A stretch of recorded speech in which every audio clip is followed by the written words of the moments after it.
mabalance, no? Kaya, gawa ka ng pagod, no? Ng Monday, dire-diretso, no? Hanggang Tuesday. Kaya, sama niyo ko sa prayer, no? Dito po tayo sa Book of Psalm.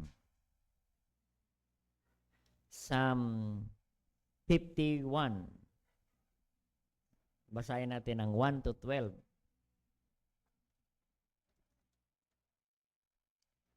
Psalm 51.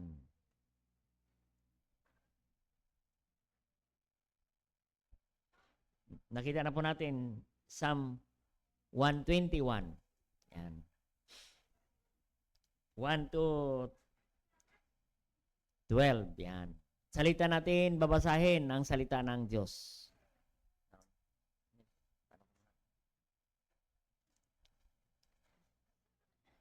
Yan, dyan na lang. Sige, makita natin Psalm chapter 51. Tingnan natin sa ating King James Bible. No. Psalm 51. Verse 1 to 12. Basahin natin salitan. Ang sabi niya, have mercy upon me, O God, according to thy loving kindness, according unto the multitude of thy tender mercies. Blot out my transgressions.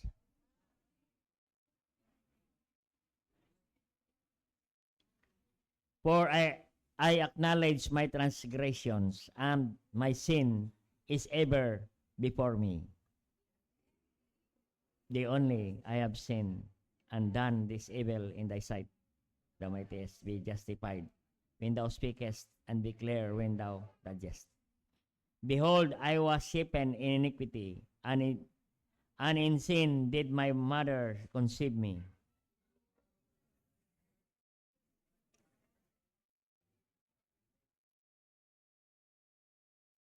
Purge me with hyssop, and shall be clean.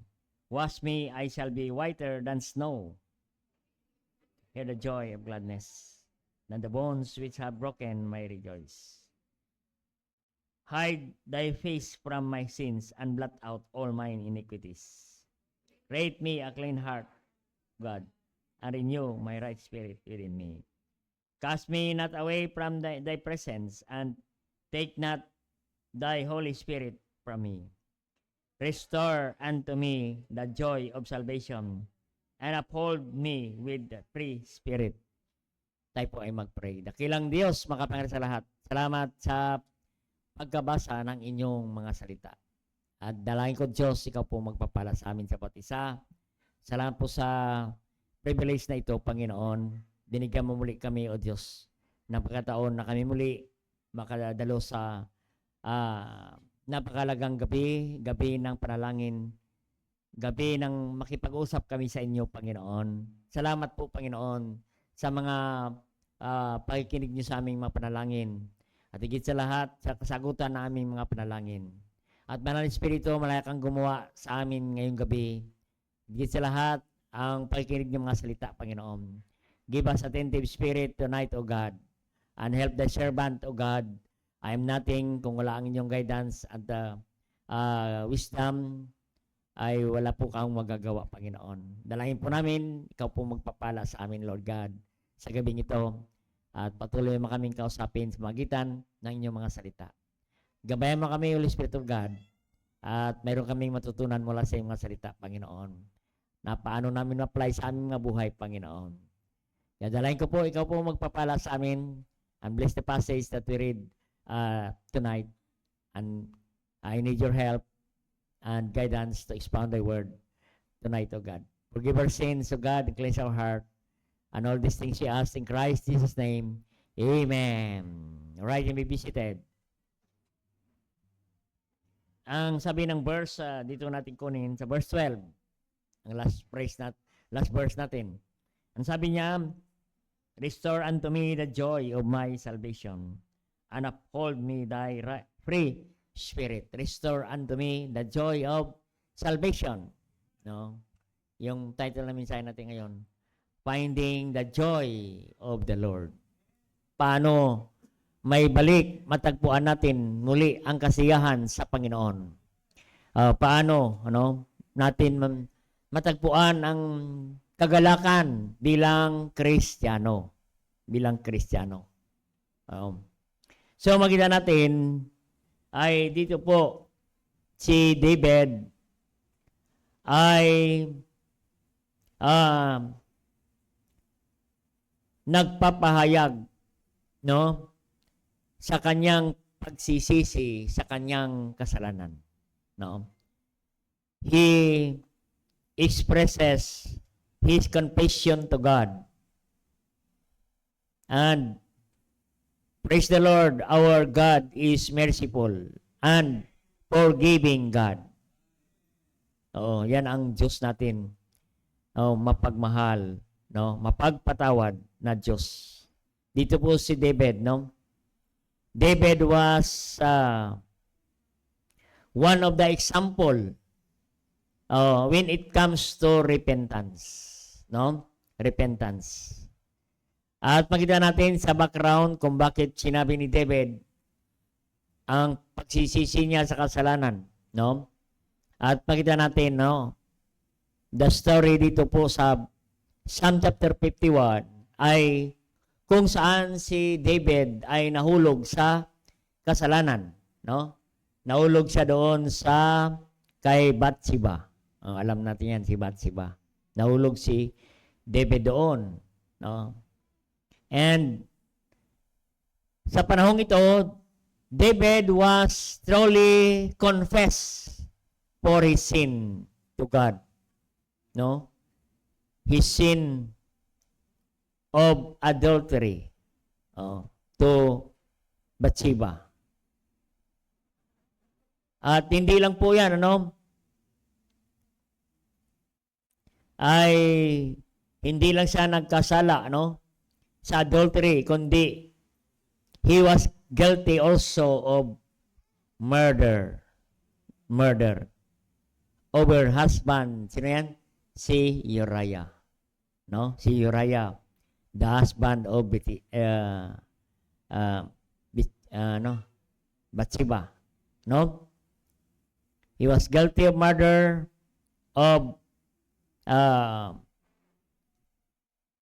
her husband Uriah, no, to cover his sin, no. May makita natin para itago ni David ang kanyang kasalanan, no, ay makita natin pinapapatay niya si Uriah, no. Si Uriah po, he was a captain of the army, no? At nilagay ito ni David sa unahan, no? Nang dumating ang labanan at una po ang namatay, ito po si Uriah, no? Na siya po ang captain, no? Leader of the army. So dahil dito ay makita natin, kapatid, no, na nais ni David na pagtakpan, itago ang kasalanan. Pero makita natin, kapatid, sa mata ng Diyos, no, ay hindi natin maitago ang kasalanan, no? So makita natin ito. So makita natin ay mula noon si David ay guilty sa kasalanan, dalawa, adultery and murder, no? Ang kasalanan ni David. At naramdaman niya na siya ay malayo sa Panginoon, no? Kaya po, ang kasalanan niyan po ang nagpapalayo, nagpatayawalay sa atin sa Diyos, no? Dito po makita natin, no, naramdaman ni David na siya ay malayo sa Panginoon. He feels a sense of distance from the Lord, no? Naramdaman niya na siya ay malayo na sa Panginoon. Because of his guilt, after makita natin, it affect his relationship with God. No? Naapektuhan ang kanyang relasyon sa Diyos. No? Dahil sa nagawa niyang kasalanan. No? At makita natin, unti-unti nawawala ang kasiglahan niya. Ang relasyon niya sa Panginoon. Unti-unti nanlalamig at wala ng sigla. At wala na siyang saya sa kanyang buhay Kristiyano. Oh, yan po ang nakakalungkot na nangyari kay David, no? Nawala ang kanyang sigla pagdating sa kanyang buhay Kristiyano. Kaya siya humingi ng tawad sa Diyos. And David repented those sins and God forgave him. Kaya nga sabi niya, siya ay nais na bumalik loob sa Diyos. Kaya sinabi niya, restore unto me the joy of salvation. The joy of salvation.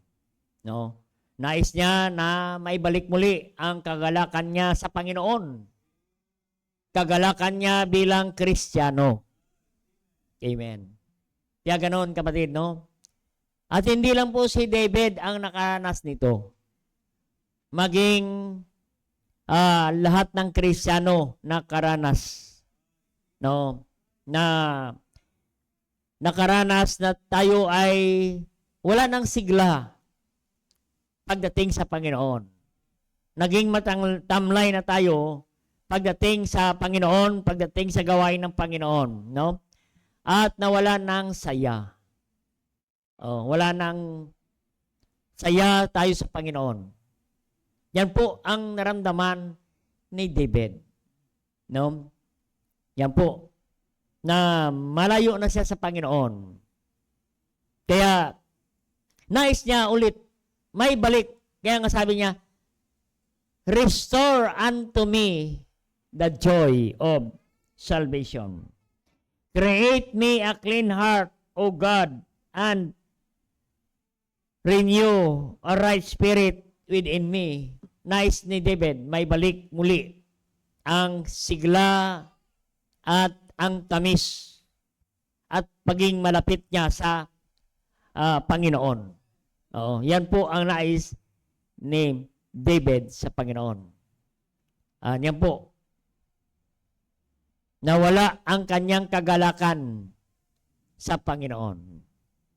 Kaya po ang ating pag-usapan, finding the joy of the Lord. Paano natin matagpuan muli, may balik ang kagalakan natin sa ating buhay Kristiyano. Kasi ganon minsan nakaranas tayo ng ganyan. Naging matamlay na, wala na tayong gana sa Panginoon. Pagdating sa Panginoon, pagdating sa kanyang gawain. No? Nawala na tayong sigla at saya. Yan po. So yun ang ating pag-usapan ngayong gabi. Paano nga ba matagpuan muli natin ang kagalakan sa Panginoon? Amen. Paano natin matagpuan ang kagalakan natin sa Panginoon? Paano may balik ang kagalakan natin sa Panginoon? Amen. Paano may balik ang sigla natin sa Panginoon? Yan.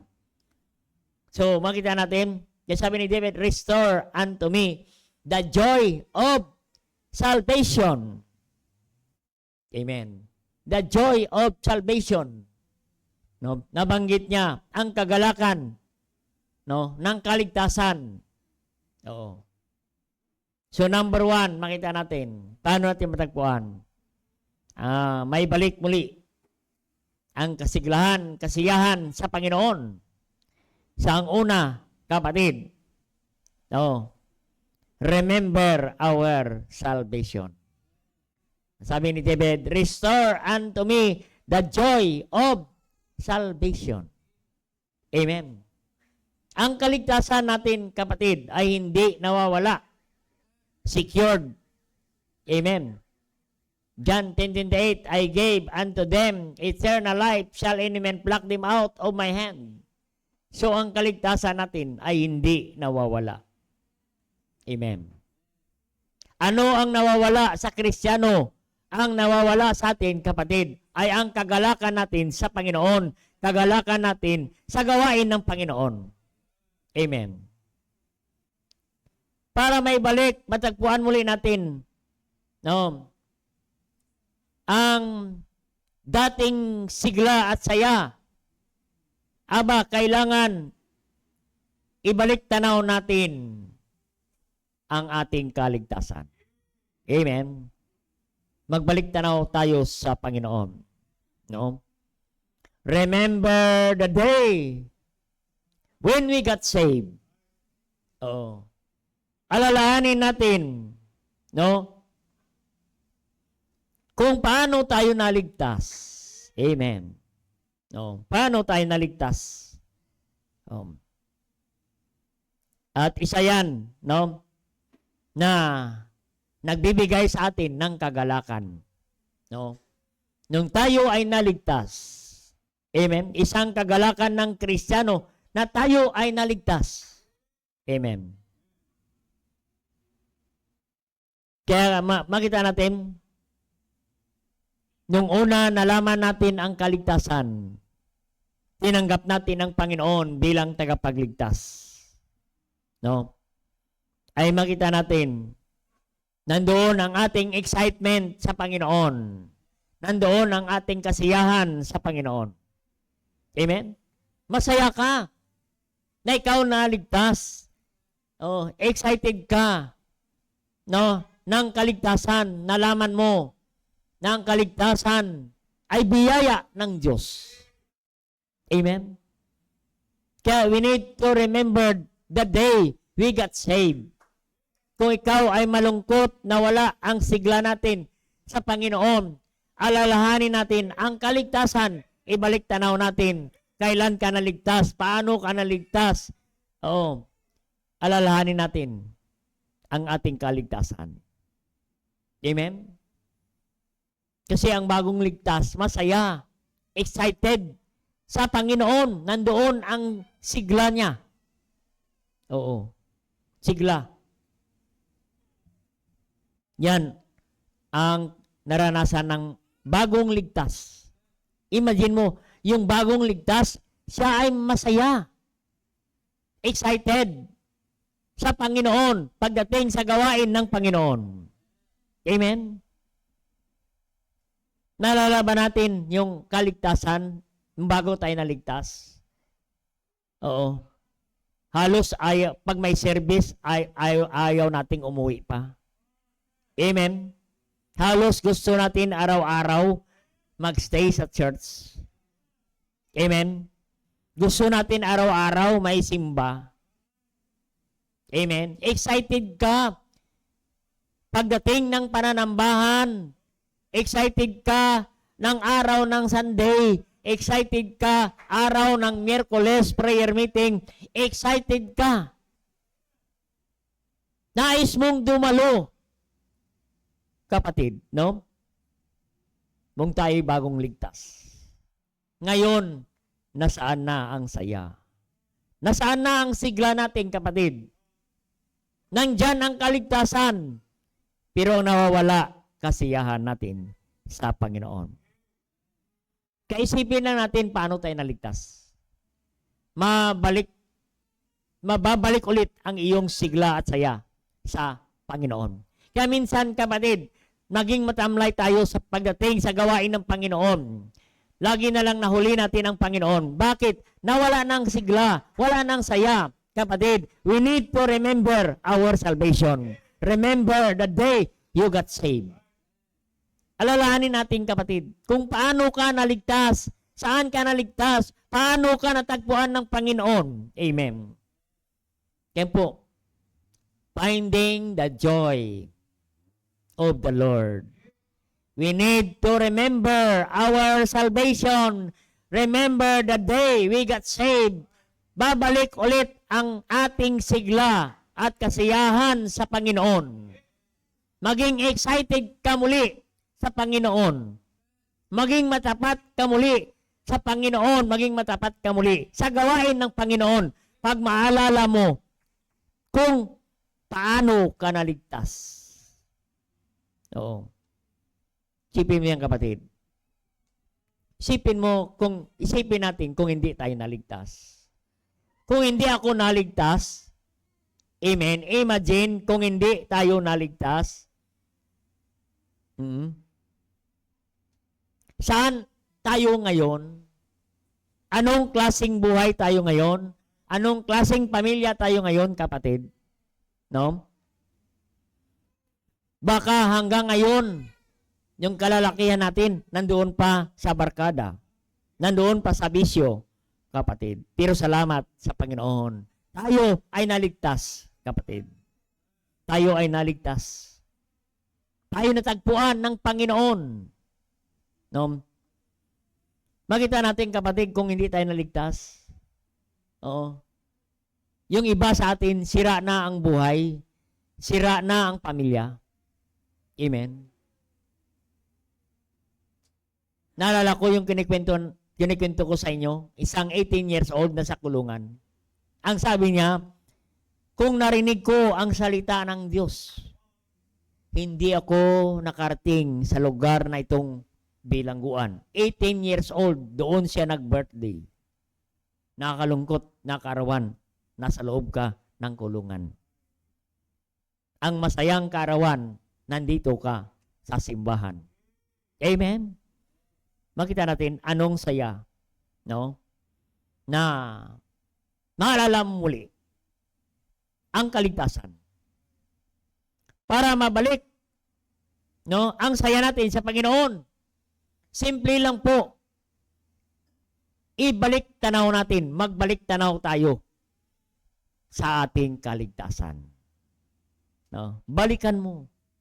Paano ka naligtas? Paano ka natagpuan ng Panginoon? Oo. At lahat kayo, buong pamilya, naligtas. What a blessing, kapatid. Blessing na po yan na isang pamilya kayo na ay nakakatiyak ng langit at buhay na walang hanggan. Amen? Ganong saya. Hindi lang kayo naligtas, katulad ng isang warden na naligtas. No? Naligtas sa kanyang pamilya at lahat sila na bautismuhan. Lahat sila baptist, kapatid. Anong saya ng pamilya na lahat ligtas. Amen? Kaya gusto natin maibalik muli ang sigla at saya. Ibalik tanaw natin ang kaligtasan. We need to remember, no? We need to remember the day we got saved. Balikan lang natin, no? Na tayo ay naligtas sa biyaya ng Panginoon. Babalik muli ang sigla natin sa Panginoon. Amen. Kaya sabi ni David, restore unto me the joy of salvation. Amen. So number two in Psalm 51, verse 1 to 4, ang sabi niya, have mercy upon me, O God, according to thy loving kindness, according unto the multitude of thy tender mercies. Blot out my transgression. Wash me thoroughly from mine iniquities. Cleanse me from my sins. For I acknowledge my transgression, and my sin is ever before me. Inamin ni David, tanggap niya na siya nagkasala laban sa Diyos. No. Nagkasala siya laban sa iba. Amen. Kaya makita natin, kapatid, no? Ang sabi niya, for I acknowledge my transgression and my sin is ever before me. Against thee only have I sinned and done this evil in thy sight. Amen? Hindi lang siya nagkasala kay Uriah, kay Bathsheba, siya ay nagkasala laban sa Diyos. Amen? At dito ngayon, ay inaamin niya na siya ay makasalanan, nagkasala, at nagnanais siya na siya'y patawarin ng Panginoon. So number 2, makita natin kapatid. Gusto natin mabalik ang kagalakan. No. We need to remember our salvation. Number 2, we need to repent our sins. Amen?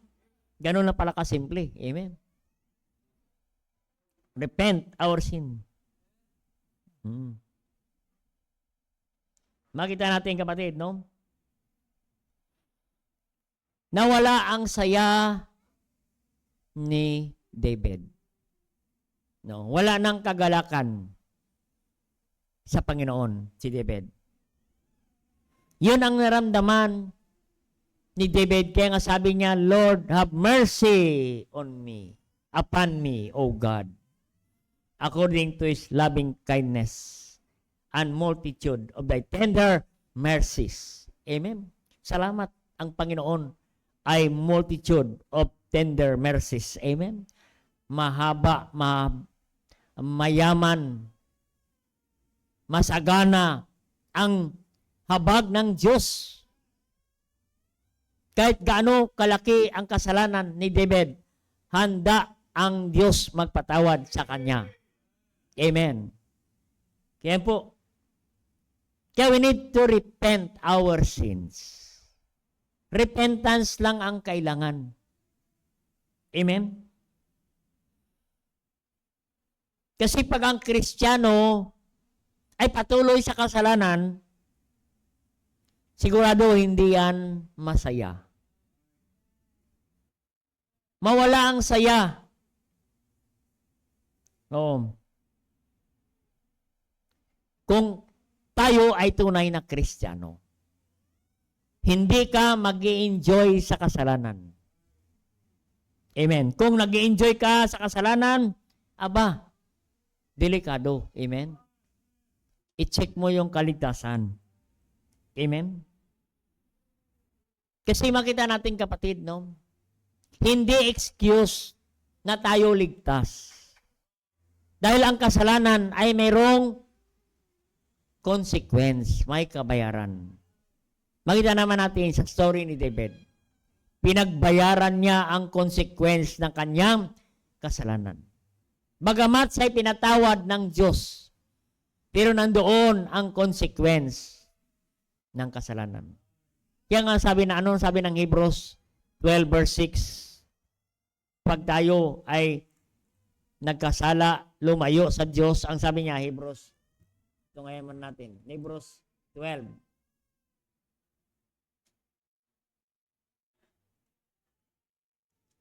Verse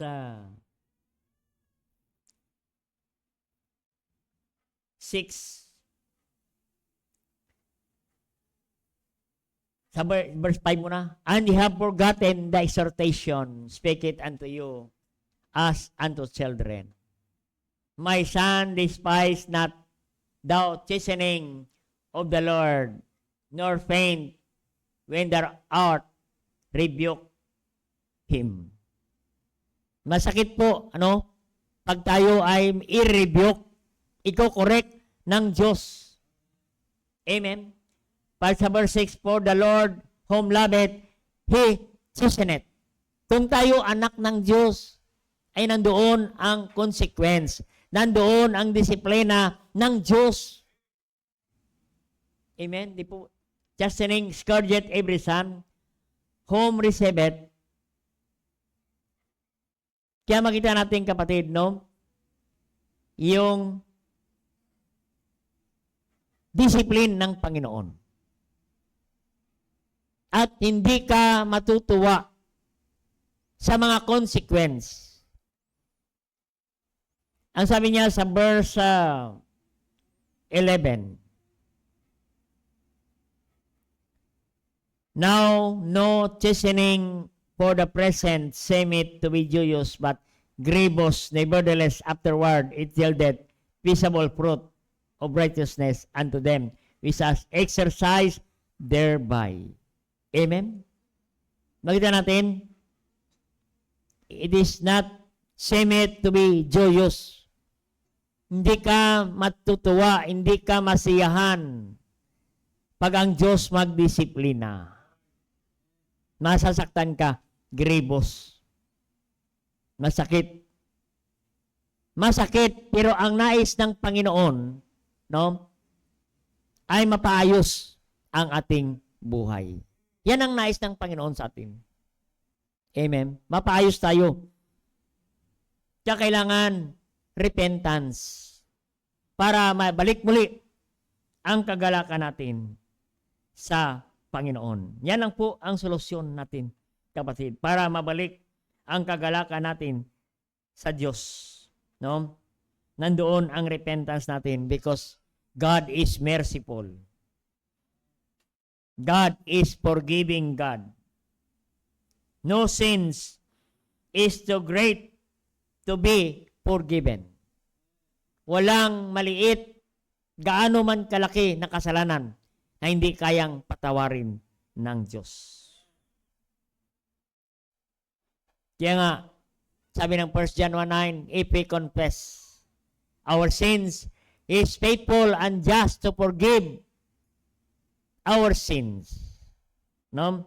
And cleanse us from all our unrighteousness. Amen? Gaano man yan kalaking kasalanan sa Diyos. Ang Diyos ay matapat at handa tayong patawarin ng Diyos sa lahat. Anumang kasalanan yan, anumang pagkukulang yan, handa ang Diyos magpatawad sa mga taong lumalapit sa Kanya at tumingi ng tawad sa Diyos. Kaya nga, confess our sins, is faithful and just to forgive our sins. Kaya we need to repent our sin because God is faithful. God is faithful. Tanda natin, wala tayong may tago sa Diyos. Wala tayong may kubli sa Diyos. Maybe, hindi kita ng tao ang mga maliliit na kasalanan. Hindi kita ng kapatiran, hindi kita ng magulang, ng mga magulang mo. Yung mga kasalanan. Pero tanda natin, kita yan ng Diyos. Wala tayong may tago ng mga bagay. Wala tayong may kubli sa harapan ng Diyos. Amen. Anong sabi ng Proverbs 28:13? He that covereth sin shall not prosper. Ito ang ginawa ni David. Pinipilit niyang itago, pagtakpan ang kasalanan. Pero hindi siya masaya. Nawala ang kanyang sigla sa Panginoon. He that covereth sin shall not prosper. But whoso confesseth and forsaketh them shall have mercy. Amen. Ito makita natin si David, pinipilit niyang itago. Unang kasalanan gusto niyang itago. Oo. At gusto niyang pagtakpan ang una niyang kasalanan. Takpan niya ulit ng panibagong kasalanan. Tinago niya ang kasalanan niya kay Bathsheba. Para maitago na ito, pinagpatay niya si Uriah. At hanggang nawala na sa kanya ang saya. Naging malungkot na ang kanyang buhay, kapatid. Kaya ganon ang Kristiyano. Hindi tayo maging masaya ang ating buhay kung tayo magpapatuloy sa kasalanan. Ang sabi ng Bible, he that covereth sin shall not prosper. Hindi tayo pagpalain ng Diyos. Amen? Oo. Ito ay naging hadlang sa ating mga panalangin. Shall not prosper. Hindi tayo maging tagumpay sa ating buhay kung tayo'y may tinatago na kasalanan. Sabi ng Book of Proverbs. So makita natin, ang maganda para mabalik natin ang saya natin sa Panginoon. We need, sabi ng Bible, confess it and forsake it. Amen. Pag sinabing forsake, talikuran na natin. Alisin mo na. At huwag mo nang balikan pa. Amen. He that confesseth and forsaketh shall have mercy. Ano ibig sabihin ng mercy? Blessing ng Diyos. Doon tayo pagpalain ng Panginoon. Mercy. Yan ay biyaya ng Panginoon. Kaya kailangan natin ng repentance of our sins. Sinabing repentance, change of mind. Change everything. 2 Corinthians 5:17. Therefore, if any man be in Christ, he is new creature. All things are passed away. Behold, all things becomes new. Yan po ang repentance. Change of everything. Oo. Everything is new. Para may balik muli ang ating sigla sa Panginoon. Amen. So number 3. Nakalampas ako sa oras ha. Number 3.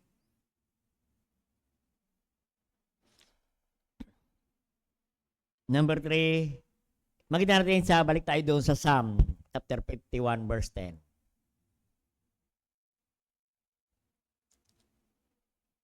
Create me a clean heart, O God, and renew a right spirit within me. Amen. Restore unto me the joy of salvation. Restore. May balik ang kasiyahan. Ano ang pangatlo? Rededicate your life to God. Rededicate your life to God. Amen. I-dedicate mo ulit. Ihandog mo ulit ang buhay natin sa Panginoon. Oo. Sabi ni Paul sa Romans 12 verse 1, I beseech you therefore, brethren, by the mercies of God, that ye present your body, living sacrifice, that is, dedicate our life to God. Surrender our life to God. Living sacrifice. It means we need to rededicate our life to God. No. Rededicate. Present your body. Surrender your life to God. Kailan mo surrender? Habang buhay ka pa. Amen. Living sacrifice habang ikaw, ibang tayo, may lakas pa. May sigla pa. Ay magbalik loob tayo sa Panginoon na. Rededicate our life to God. Surrender again our life to God. Amen. Ibig sabihin, ay muling ipagkatiwala mo uli sa Diyos ang iyong buhay. Yan ang ibig sabihin ng rededicate. Ialay muli natin ang ating buhay sa Diyos. Yan ang rededicate. No? Ipakita natin sa Diyos na tayo willing bumalik loob sa Diyos. Ipakita natin, ipahiwatig natin, iparamdam natin sa Diyos na handa kang magpagamit muli sa Diyos. Oo, handa ka. No. Gusto mong may balik muli ang relasyon natin sa Diyos. Yan po ang rededicate.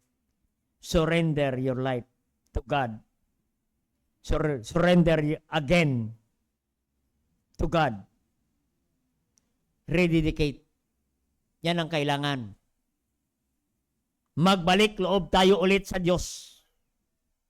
Yan ang first step na gagawin natin para mabalik muli ang kagalakan natin sa Panginoon. Ang step 1, rededicate. Lumapit ka sa altar and dedicate yourself, your life to God. And you are willing, no, na magbalik loob sa Diyos. Ipagkatiwala mo ulit ang buhay natin sa Panginoon. Pagkatiwala natin sa Kanyang kalooban at ang Kanyang plano sa ating buhay. Amen. Rededicate. No? Ito ay personal nating desisyon sa Diyos na nagpapakita at nagpapahiwatig na nais mong magbalik loob sa Diyos na mayroong pagsisisi at pagtitiwala sa Kanyang pag-ibig at Kanyang awa.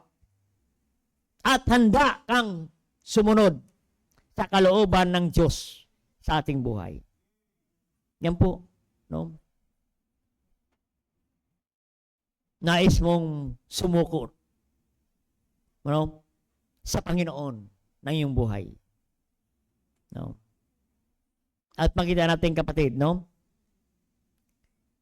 Ay pinagkatiwala mo ang iyong buhay na ang Diyos ang maghari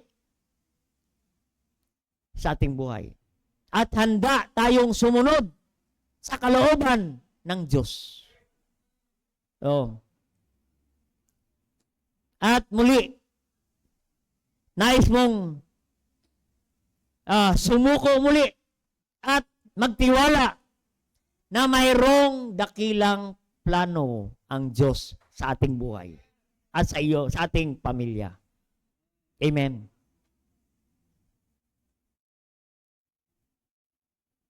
Alam ko, mayroon din tayong plano sa ating buhay. Pero pag i-surrender natin, i-rededicate natin ating buhay sa Panginoon, mayroong mas maganda ang plano, may mas maganda na plano ang Diyos sa ating buhay at para sa ating pamilya. Amen. Sa Deuteronomy chapter 29 verse 11. Jeremiah. Tinantin mo na Jeremiah 29:11. Mayroong dakilang plano ang Diyos sa atin. Ang gagawin lang natin, kapatid, no? I-rededicate natin ang ating buhay sa Panginoon para makamta natin ang plano ng Diyos sa ating buhay. 29:11. Ating tungayan. For I know the thoughts that I think toward you, said the Lord, thought of peace and not evil, to give you unexpected end. Yan ang dakilang plano ng Diyos sa atin. Alam niya mayroon siyang plano sa atin. Amen.